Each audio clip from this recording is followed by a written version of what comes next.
দেশে নেমেই প্রধান উপদেষ্টার সঙ্গে ফোনে কথা বললেন তারেক রহমান। এদিকে তারেক রহমানকে এক নজর দেখতে এভারকেয়ারের সামনে বিএনপি নেতাকর্মীদের ভিড়। জানাবো আন্তর্জাতিক গণমাধ্যমে তারেক রহমানের স্বদেশ প্রত্যাবর্তনের খবর। সংবর্ধনায় যাওয়ার পথে কুমিল্লা দুর্ঘটনায় আহত 25 বিএনপি নেতাকর্মী। জানাবো গুলশানে তারেক রহমানের বাসভবন ঘিরে কড়া নিরাপত্তার ব্যবস্থা। এবং সর্বশেষ জানাবো চট্টগ্রামে চোর সন্দেহে দিনমজুরকে পিটিয়ে হত্যা, যুবক গ্রেপ্তার। দর্শক শুনছিলেন সংবাদ শিরোনাম, এবার জানিয়ে দিব বিস্তারিত সংবাদ। তবে তার আগে অনুরোধ থাকবে ভিডিওটিতে একটি লাইক দিন এবং ভিডিও সম্পর্কে আপনাদের গুরুত্বপূর্ণ মতামত কমেন্ট করে জানিয়ে দিন। আপনাদের প্রতিটি কমেন্টে আমাদের অনেক অনুপ্রেরণা যোগায়। দেশে নেমেই প্রধান উপদেষ্টার সঙ্গে ফোনে কথা বললেন তারেক রহমান। দেশে নেমেই প্রধান উপদেষ্টা ডক্টর মোহাম্মদ ইউনূসের সঙ্গে ফোনে কথা বলেছেন বিএনপির ভারপ্রাপ্ত চেয়ারম্যান তারেক রহমান। দুপুরে হযরত শাহজালাল আন্তর্জাতিক বিমানবন্দরে নেমেই তিনি ফোনে প্রধান উপদেষ্টার সঙ্গে কথা বলেছেন। এদিকে বিএনপির স্থায়ী কমিটির সদস্য সংবর্ধনা গ্রহণের পর তিনি দুপুর 12টা 36 বিমানবন্দর ত্যাগ করেন। বিমানবন্দর থেকে বেরিয়ে বাসে ওঠার আগে তারেক রহমান জুতা খুলে মাটিতে পা রাখেন এবং হাতে এক মুঠো মাটি নেন। তারেক রহমানকে এক নজর দেখতে এভারকেয়ারের সামনে বিএনপি নেতাকর্মীদের ভিড়। 17 বছর পর আজ দেশে এসেছেন বিএনপির ভারপ্রাপ্ত চেয়ারম্যান তারেক রহমান। তিনি রাজধানীর পূর্বাচলে গণসংবর্ধনা শেষে এভারকেয়ার হাসপাতালে চিকিৎসাধীন মা খালেদা জিয়াকে দেখতে যাবেন। এদিন সকালেও আলো ফোটার পর থেকেই খণ্ড খণ্ড মিছিল নিয়ে বিএনপি নেতাকর্মীরা যেমন পূর্বাচলের 300 ফুট এলাকা জড়ো হয়েছেন, তেমনি এভারকেয়ার হাসপাতালেও সামনেও অনেক নেতাকর্মী এসে ভিড় করেছেন। হাসপাতালের সামনে জড়ো হওয়া বিএনপি নেতাকর্মীরা বলেছেন, এদিকে বিএনপি চেয়ারপারসন ও সাবেক প্রধানমন্ত্রী খালেদা জিয়া আছেন, অন্যদিকে তারেক রহমানও আসছেন মাকে দেখতে। সেই মাহেন্দ্রক্ষণের সাক্ষী হতে চান তারা। মা ছেলের সাক্ষাতের আবেগঘন মুহূর্ত সরাসরি না দেখতে না পারলেও বাহিরে থেকে তারা সেটি অনুভব করতে চান। সরজমিনে দেখা গেছে নেতাকর্মীরা বিভিন্ন ধরনের প্লাকার্ড, ব্যানার সহ ফুল হাতে নিয়ে সড়কের দুপাশে দাঁড়িয়ে আছেন।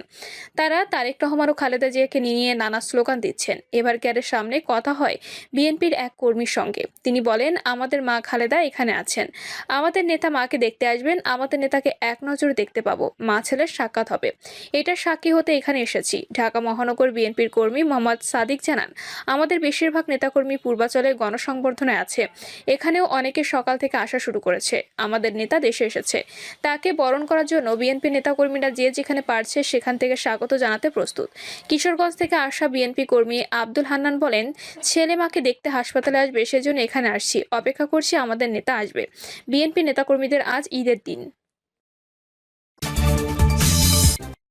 আন্তর্জাতিক গণমাধ্যমে তারেক রহমানের স্বদেশ প্রত্যাবর্তনের খবর।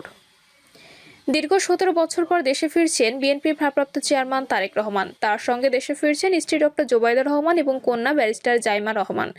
স্থানীয় গণমাধ্যমের পাশাপাশি আন্তর্জাতিক গণমাধ্যমও তার এই প্রত্যাবর্তনের খবর গুরুত্বের সঙ্গে প্রকাশ করা হয়েছে। এপি প্রতিবেদনে আরও বলা হয়, তারেক রহমানের মা সাবেক প্রধানমন্ত্রী খালেদা জিয়া দীর্ঘদিন ধরে অসুস্থ।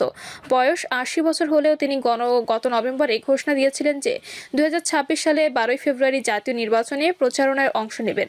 তবে সেই ঘোষণার পরপরই তিনি হাসপাতালে ভর্তি হন এবং তখন থেকে নিবিড় পরিচর্যা কেন্দ্রে রয়েছেন। এ অবস্থায় তারেক রহমান দলের নেতৃত্ব কার্যত নিজের হাতে নেবেন বলে ধারণা করা হচ্ছে।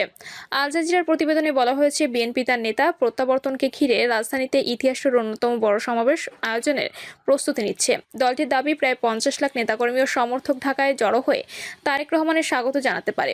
লন্ডন থেকে তার আগমন এমন এক সময় হচ্ছে যখন শেখ হাসিনার অপসারণের পর বিএনপি রাজনৈতিকভাবে নতুন গতি ফিরে এসেছে।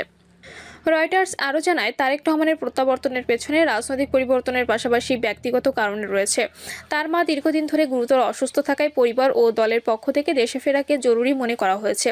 প্রতিবেদনে আরও বলা হয়, সাম্প্রতিক সময়ে সহিংসতা ও গণমাধ্যমে হামলার ঘটনায় নির্বাচন ঘিরে উদ্বেগ রয়েছে। এদিকে ভারতীয় সংবাদ মাধ্যম এনডিটিভি তারেক রহমানের প্রবাস জীবনের নানা দিক তুলে ধরে জানায়, তিনি বাংলাদেশের সাবেক প্রেসিডেন্ট জিয়াউর রহমান ও সাবেক প্রধানমন্ত্রী খালেদা জিয়ার জ্যেষ্ঠ সন্তান। প্রায় 17 বছর ধরে স্বেচ্ছা নির্বাসনে কারণে থাকা তারেক রহমান লন্ডনের হিথ্রো বিমানবন্দর থেকে স্ত্রী জুবাইদা রহমান ও মেয়ে জাইমা রহমানকে নিয়ে ঢাকার উদ্দেশ্যে রওনা হয়েছেন। এসব ছবি সামাজিক মাধ্যমে ভাইরাল হয়েছে। সব মিলিয়ে আন্তর্জাতিক গণমাধ্যমগুলো তারেক রহমানের স্বদেশ প্রত্যাবর্তনকে বাংলাদেশের রাজনীতিতে একটি গুরুত্বপূর্ণ ও প্রতীকী ঘটনা হিসেবে দেখছে। দীর্ঘ রাজনৈতিক অস্থিরতার পর এই প্রত্যাবর্তন দেশটির গণতান্ত্রিক ভবিষ্যৎ ও ক্ষমতায় ভারসাম্য বড় প্রভাব ফেলতে পারে বলে তারা মনে করছে। সংবর্ধনায় যাওয়ার পথে কুমিল্লার দুর্ঘটনায় আহত 25 বিএনপি নেতাকর্মী। কুমিল্লার লালমাইতে যাত্রীবাহী বাস নিয়ন্ত্রণ হারিয়ে বিএনপির অন্তত 25 নেতাকর্মী আহত হয়েছেন। তারা বিএনপির ভারপ্রাপ্ত চেয়ারম্যান তারেক রহমানের স্বদেশ প্রত্যাবর্তনের সংবর্ধনা দিতে নোয়াখালী থেকে ঢাকায় যাচ্ছিলেন। দিবাগত রাত 1:45টার দিকে কুমিল্লা নোয়াখালী আঞ্চলিক মহাসড়কের বাগমারা এলাকায় নীলাচল পরিবহনের একটি বাস নিয়ন্ত্রণ হারিয়ে এ ঘটনা ঘটে। আহতরা সবাই নোয়াখালী 3 আসনের বিএনপি মনোনীত প্রার্থী ও দলের ভাইস চেয়ারম্যান বরকতুল্লাহ বুলু সমর্থিত নেতাকর্মী। তাৎক্ষণিকভাবে তাদের নাম পরিচয় পাওয়া যায়নি। লালমাই হাইওয়ে থানার ভারপ্রাপ্ত কর্মকর্তা আদেল খান জানান, নোয়াখালী থেকে ঢাকাগামী যাত্রীবাহী বাসটি কুমিল্লার বাগমারা বাজার এলাকায় পৌঁছলে নিয়ন্ত্রণ হারিয়ে রোড ডিভাইডারের ওপর উঠে যায়। এ সময় বাসটিতে থাকা অন্তত 25 নেতাকর্মী আহত হয়। খবর পেয়ে দ্রুত তাদেরকে উদ্ধার করে নোয়াখালীতে 22 জন এবং গুরুতর আহত অবস্থায় 3 জনকে ঢাকায় পাঠানো হয়েছে। গুলশানে তারেক রহমানের বাসভবন ঘিরে কড়া নিরাপত্তা ব্যবস্থা। দীর্ঘদিন পর দেশে ফিরেছেন বিএনপির ভারপ্রাপ্ত চেয়ারম্যান তারেক রহমান। 300 ফিটের সংবর্ধনা শেষে এভারকেয়ার হাসপাতাল অসুস্থ মাকে দেখে সরাসরি ফিরবেন গুলশানের 196 নম্বর বাসভবনে। তার বাসভবনকে ঘিরে কঠোর নিরাপত্তা ব্যবস্থা হাতে নিয়েছে আইন শৃঙ্খলা রক্ষাকারী বাহিনী। সরেজমিনে দেখা যায়, নিরাপত্তার স্বার্থে বাসভবনের আশপাশের সব সড়কে সাময়িকভাবে যান চলাচল বন্ধ রাখা হয়েছে। সকাল থেকে সংশ্লিষ্ট এলাকায় অতিরিক্ত পুলিশ, সেনাবাহিনী ও গোয়েন্দা সংস্থার সদস্যদের অবস্থান লক্ষ্য করা গেছে। বাসভবনের প্রবেশমুখে আশপাশের গুরুত্বপূর্ণ পয়েন্টগুলোতে চেকপোস্ট বসানো হয়েছে। তল্লাশি শেষে প্রয়োজনীয় ব্যক্তিদেরও এলাকায় প্রবেশের অনুমতি দেওয়া হচ্ছে। বাসভবন ঘিরে নিরাপত্তা জোরদারের কারণে সাধারণ যানবাহন ও পথচারীদের বিকল্প সড়ক ব্যবহার করতে বলা হচ্ছে। চট্টগ্রামে চোর সন্দেহে দিনমজুরকে পিটিয়ে হত্যা, যুবক গ্রেপ্তার। চট্টগ্রাম নগরে হালিশহর থানার আলোচিত ইসমাইল হত্যা মামলার এজাহার নামীয় পলাতক আসামি প্রান্ত দাসকে গ্রেপ্তার করেছে র্যাব। নগরের আকবর শাহ থানা এলাকার সিটি গেইট এলাকা থেকে তাকে গ্রেপ্তার করা হয়। র্যাব জানায়, আসামি প্রান্ত দাসের বাড়ি চাঁদনাইশ উপজেলার বৈলতলী এলাকায়। তার বাবার নাম রণ দাস। অন্যদিকে নিহত মোহাম্মদ ইসমাইল কিশোরগঞ্জ জেলার নিকলি থানার বাসিন্দা এবং পেশায় একজন দিনমজুর ছিলেন। জীবিকার তাগিদে তিনি পরিবারসহ চট্টগ্রাম নগরের হালিশহর থানার উত্তর হালিশহর এলাকায় বসবাস করতেন।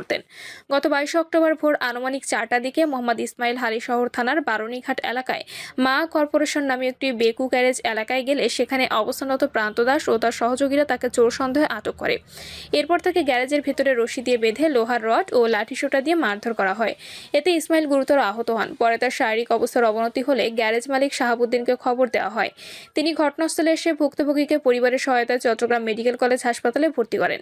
সেখানে চিকিৎসাধীন অবস্থায় 31 অক্টোবর মোহাম্মদ ইসমাইলের মৃত্যু হয়। এ ঘটনায় নিহত বাবা মোহাম্মদ কাঞ্চন বাদী হয়ে হালিশহর থানায় 5 জন এজাহার নামীয় ও একজন অজ্ঞাত পরিচয় আসামির বিরুদ্ধে হত্যা মামলা দায়ের করেন।